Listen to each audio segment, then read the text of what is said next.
Hi friends, இன்றைக்கி வலம்புரி சங்கை பற்றி பார்க்க போகிறோம். சங்கில் 2 வகை சங்கு இருக்குது. வலம்புரி சங்கு, இடம்புரி சங்கு. நம்ம வழிபாட்டில் இருக்கிறது வலம்புரி சங்கு. இந்த வலம்புரி சங்கை நம்ம வீட்டில் வச்சு வழிபடுறப்போ மகாலட்சுமியோட அனுகிரகமும் விஷ்ணு பகவானோட அனுகிரகமும் தேவர்கள் பார்க்கடலை கடைஞ்சப்போ மகாலட்சுமியோட கூட வந்தது இந்த வலம்புரி சங்கு. ஸோ அதனால தான் இதுக்கு இவ்வளோ சிறப்புகள் இருக்குது. இந்த வலம்புரி சங்கை நம்ம வீட்டில் எப்படி வச்சு வழிபடணும் அப்படிங்கிறத பற்றி இப்போ பார்க்கலாம். வலம்புரி சங்கை எப்போவுமே கீழே வைக்கக்கூடாது.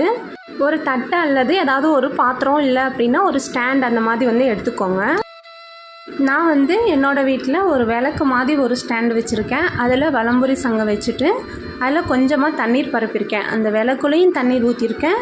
வச்சுருக்கிற அந்த சங்கிலையும் தண்ணீர் ஊற்றி அதில் ஒரு ஏலக்காய் வச்சு அதில் தண்ணீரை டெய்லியுமே மாற்றிடணும். நீங்கள் அரிசி வைக்கிறதா இருந்தால் 10 நாளைக்கு ஒரு தடவை மாற்றிடுங்க.